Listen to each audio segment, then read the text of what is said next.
Hello everyone and welcome back to the channel. First of all, I'm really sorry that this video did not come out on Sunday. I underestimated just how long it would take to put this video together, but the normal videos on Sundays are back as usual in just a few days since I have so many video ideas at the minute. So today though, I would want to tell you guys my personal top 5 favourite 3D Zelda dungeons. Dungeons in these games are some of my favourite parts of each of the games. That seems abundantly clear when looking at my favourite Zelda game, Twilight Princess, which some agree have a ton of really amazing dungeons. But since in the past I've looked at how dungeons could be done in Breath of the Wild 2, I've looked at what things make a dungeon good for me personally, locations for dungeons in the next game. Realistically, dungeons are one of the biggest focuses on this channel, and that comes hand in hand with being a Zelda channel, in my opinion anyway. But enough of the introduction. This video won't be like my ranking of every Zelda game with bars and the like, since they would all be very close together. Instead, I'll be discussing why each dungeon is better than the last in my opinion. Of course, this is an opinionated video, so if you disagree, then let me know why in the comments, and let me know your top 5 3D Zelda dungeons. I'll also be giving out some honourable mentions before the top spot. Finally, if you enjoy Zelda content and want to see more of it, then please do subscribe to see more content, normally weekly on a Sunday. Without any further ado, let's get into the rankings. Number 5. Hyrule Castle from The Legend of Zelda Breath of the Wild.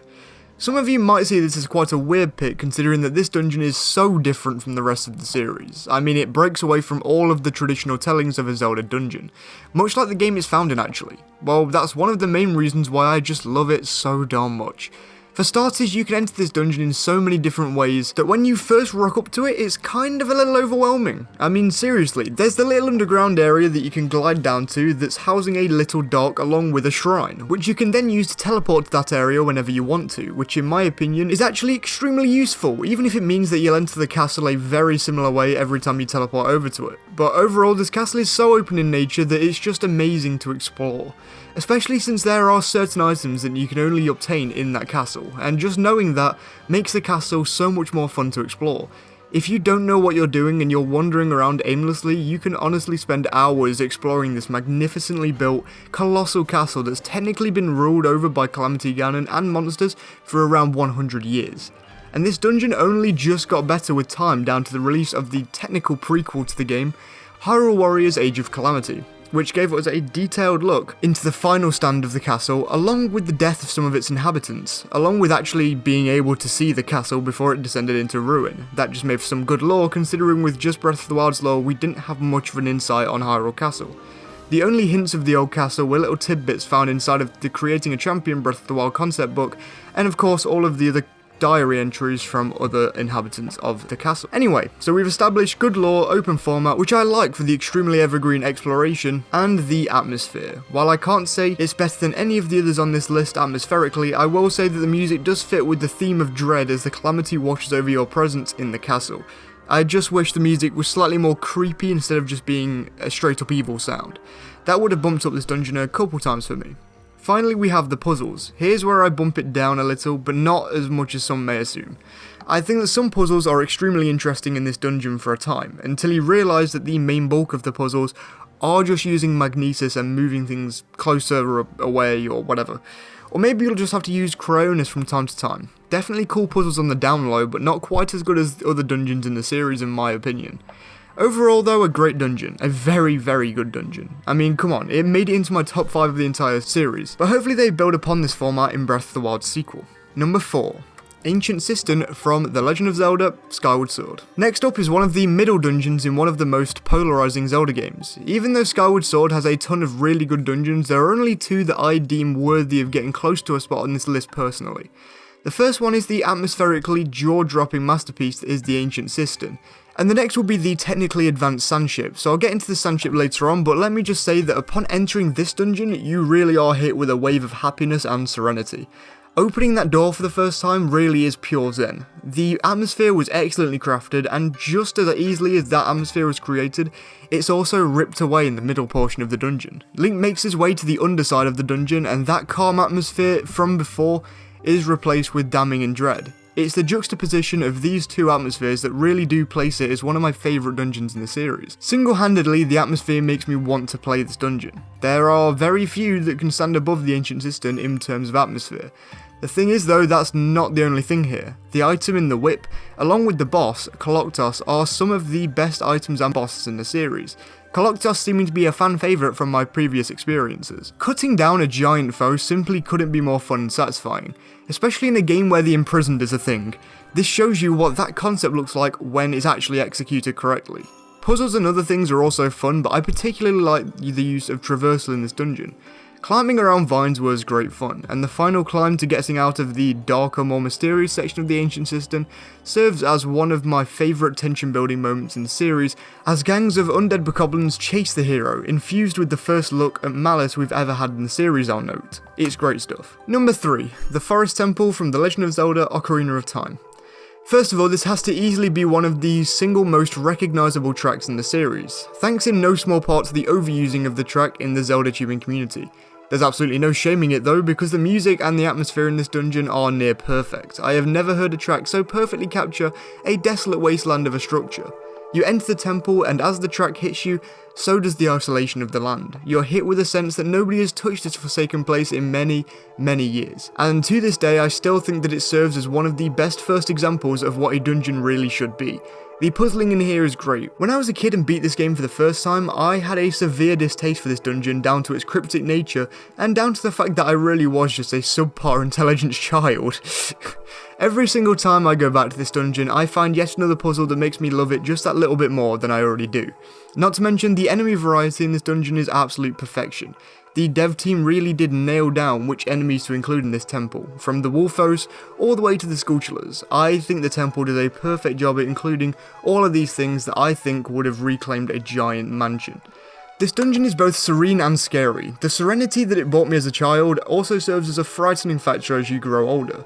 This dungeon is the first that adult Link traverses through, and so battles through Link's own thoughts that I presume he would have about being so lonely in the grown-up world after just turning that age.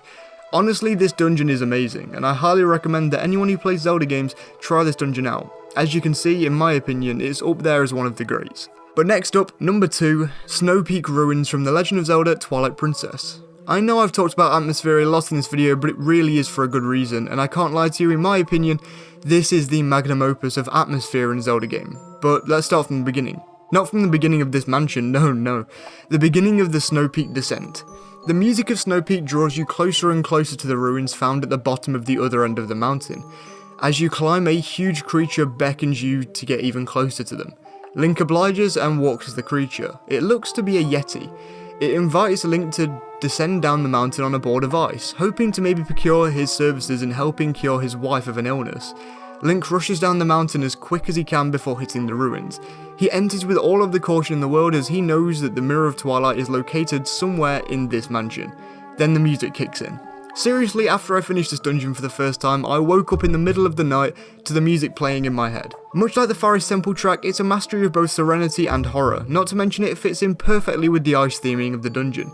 The main difference in this dungeon is that instead of wandering around aimlessly, you're left to find ingredients for a soup that Yuto, the yeti that slides down the mountain with you, intends to use for his wife Yuta. Link traverses his way around this massive mansion, and I really love the sense of progression you get whilst doing this. It's amazing feeling like you're seeing every corridor of this huge mansion that you can see from the outside. We'll talk about what happens after gaining all of the ingredients in a minute, but the item in this dungeon, the ball and chain, hasn't been seen since this game, and I just love it. Being able to beat down some ice with a massive ball did really feel empowering, and I also loved how you grabbed the item from the original user.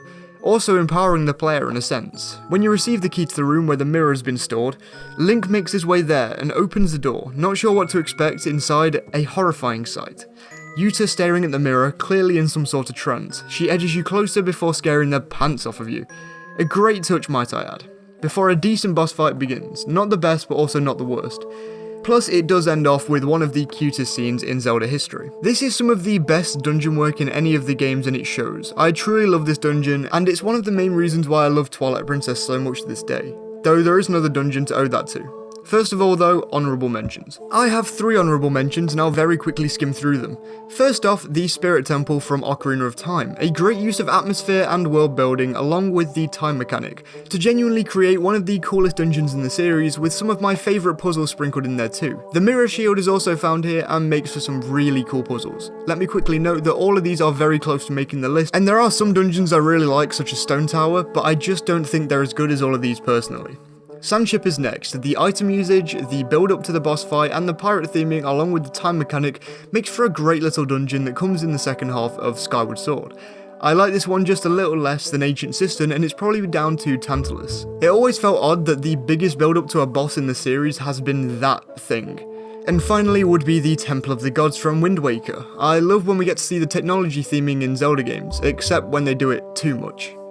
Breath the word. But this one did it particularly well with some great theming, so while I don't hate any of the dungeons from Wind Waker, I also don't think any of them are particularly amazing. Enough of the build up, it's time for my top pick and my absolute favourite dungeon in the series. Number 1, Arbiters Grounds from The Legend of Zelda Twilight Princess. If you've stuck around the channel for a long time, or even for the last month, you will know that I absolutely adore this dungeon with my entire heart 5 times over. From the atmosphere, to the design, to the puzzles, to the boss fight, good lord, this dungeon is just amazing in my eyes. I am not a big fan of the desert themed dungeons in the entirety of the series, but this one just nails it. Plus, I'm a big horror guy. I love a horror game or a movie, and the Poe theming in this dungeon is done spectacularly in my eyes. Not to mention being grounded by the rat enemies in the dungeon is absolutely terrifying the first few times it happens, and getting used to being Wolf Link and using your senses is just great. The atmosphere is superb. As I mentioned, it has a horror tinge to it whilst also being a great desert theme that instills a sense of isolation. As you can probably tell, I like feeling isolated in my Zelda games, especially when I'm in a dungeon, so this dungeon nails that down. Maybe not as good as Snow Peak, but the puzzles are just amazing. There's great variety in the puzzles, and as I mentioned in the Ancient Cistern part of the video, I also love ways to traverse through the dungeons in a different way. Well, look at that. Lucky me, this dungeon involves one of the best and most underused items in any of the Zelda games, the spinner, which is also used in one of the most epic fights in the series against Star-Lord, a giant ancient beast resurrected to kill the hero of Twilight by Zant. One of the most menacing beasts in the series, as they also have one of the longest fights in the series, spanning 2 epic phases. One with the breaking of his spine, and the next using the spinner to run into his head and drop him to the ground before smashing on the thing that's controlling his actions forged from Zant. As I lightly touched on, I also think that the enemies in this dungeon are spot on, with the desert and ghostly theme being done to almost no flaw. With enemies that only Wolf Link can sense, and also enemies such as Stalfos creatures, which Star-Lord is, of course, the lord of. Lore-wise, this is the place that Ganondorf was cast away from to let him travel to the Twilight Realm by the sages. And with this place being in Gerudo Desert, there's a sense of place in the world. And with all of these Stal creatures attacking you, you can't help but think that they might have been disciples of Ganondorf before they passed into being Stal figures. Truly, there's a lot to think about in this dungeon, and that along with the epic atmosphere, amazing item, truly crazy boss fight, a variety of enemies with great puzzles, makes for my personal favourite dungeon in the series. As I said earlier in the video, leave in the comments which 5 dungeons are your favourite in the series, and do bear in mind that it was very hard to narrow down my 5 favourite dungeons, and these can change weekly depending on my mood, so if your favourite dungeon isn't on here, then let's talk about it in the comments, and I guarantee that I still love that dungeon. Plus, I get around to every comment. Thank you all so much for watching this video. If you enjoyed, then please do support me by leaving a like, rating and subscribing, especially as we're getting so close to 1,800 subscribers, and that is a crazy goal. The people you can see on screen right now are my Patreon supporters, and they are just perfect people. Look at them. Sumji and Jared Whedon are especially amazing for being my top paying patrons. Just look at the Triforce coloured names in the Triforce font. Thanks so much for the support, guys. If you'd like to join them, then you can do for as little as £1 or $1.50 a month. The link to my Patreon is in the description, along with that link is the link to the rest of my media platforms, so follow me on them if you want to keep in touch with me. Again, thank you all so much for watching this video, I hope you enjoyed, and I'll see you all this Sunday for another video. Please do stay safe.